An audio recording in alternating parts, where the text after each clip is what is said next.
Bharti news, सीधा, सटीक और निष्पक्ष। नमस्कार, मैं हूं नम्रता चौहान और आप देख रहे हैं भारती न्यूज। नजर डालते हैं आज की मुख्य खबरों पर और शुरुआत करते हैं राष्ट्रीय खबरों से। बिहार के सीएम नीतीश कुमार ने गुरुवार को पटना में एक कार्यक्रम में राष्ट्रगान को शुरू होने से पहले ही रुकवा दिया। उन्होंने मंच में इशारों में कहा, पहले स्टेडियम का चक्कर लगाकर आते हैं, फिर शुरू किया जाएगा। सीएम का संकेत मिलते ही मंत्री विजय चौधरी ने राष्ट्रगान बंद करा दिया। दरअसल सीएम पाटलिपुत्र खेल परिसर में सैपक टाकर वर्ल्ड कप 2025 का उद्घाटन करने पहुंचे थे। राष्ट्रगान रुकवाने के बाद वे स्टेडियम का चक्कर लगाने के लिए निकल गए। फिर कुछ देर बाद मंच पर लौट आए।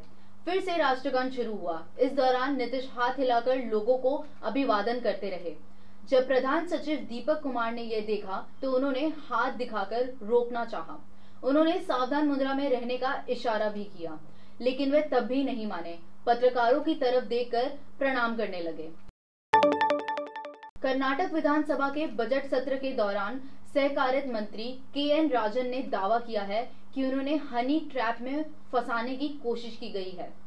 राजन ने ये भी कहा है कि 48 राजनेताओं की सीडी और पेन ड्राइव बनाई गई है। इसमें केंद्र और राज्य सरकार के मंत्री भी शामिल हैं। राजन की मांग पर कर्नाटक ने गृह मंत्री ने हाई लेवल जांच की आदेश दिए हैं। औरंगजेब की कब्र हटाने को लेकर 17 मार्च को नागपुर में हुई हिंसा के मामले में मास्टरमाइंड फाहीम समेत 6 आरोपियों को खिलाफ देशद्रोही का केस दर्ज हुआ है। फहीम पर 500 से ज्यादा दंगई को इकट्ठा करने और हिंसा को बढ़ावा देने के आरोप हैं। पुलिस ने अब तक 84 लोगों को गिरफ्तार किया है। इसमें से विश्व हिंदू परिषद (VHP) के भी 8 कार्यकर्ता शामिल हैं। 19 आरोपियों को 21 मार्च तक पुलिस कस्टडी में भेज दिया गया है। वहीं 3 दिन बाद हिंसा प्रभावित कापिलवान और नंदगढ़ी इलाके में कर्फ्यू हटा दिया गया है। अब नजर डालते हैं कुछ अंतर्राष्ट्रीय खबरों पर। अमेरिकी राष्ट्रपति डोनाल्ड ट्रंप अमेरिकी शिक्षा विभाग बंद करने के लिए एग्जीक्यूटिव ऑर्डर पर हस्ताक्षर करने की योजना बना रहे हैं। ट्रंप का यह फैसला अमेरिका में शिक्षा सुधारने से जुड़ा हुआ एक एजेंडे का हिस्सा है। ट्रंप ने हाल ही के दिनों में इस एजेंसी के वर्कफोर्स में भारी कटौती की है। इसके बाद भी ये एजेंसी स्कूलों के लिए फंडिंग प्रोग्राम को देखरेख कर रही है। ट्रंप ने शिक्षा विभाग को बेकार और उदारवादी विचारधारा से प्रभावित बताया है। इलॉन मस्क के सोशल मीडिया प्लेटफॉर्म एक्स ने कर्नाटक हाई कोर्ट में भारत सरकार के खिलाफ एक याचिका दायर की है। इसमें कहा गया है कि भारत सरकार के अफसर एक्स पर कंटेंट ब्लॉक कर रहे हैं। यह आईटी एक्ट के धारा 79(3)(b) के गलत इस्तेमाल है। मीडिया रिपोर्ट के मुताबिक याचिका में कहा गया है कि ये सेंसरशिप का यह तरीका पूरी तरह से गैरकानूनी और अभिव्यक्तित्व की अधिकार का उल्लंघन है। यह याचिका कब दायर की गई है, इसके बारे में जानकारी सामने नहीं आई है। अब खबर व्यापार जगत से। इलेक्ट्रॉनिक 2 वायर व्हीकल कंपनी ओला के स्टोर्स पर महाराष्ट्र के बाद अब मध्य प्रदेश में भी आरटीओ ने रेड मारी है। ट्रांसपोर्ट अधिकारियों ने जबलपुर में 2 और इंदौर में 4 स्टोर्स पर कार्रवाई की है। इनमें से 6 स्टोर को ट्रेड सर्टिफिकेट नहीं होने के चलते कारण बताए नोटिस दिए गए हैं और इस दौरान 14 इलेक्ट्रिक वाहन भी जब्त किए गए हैं।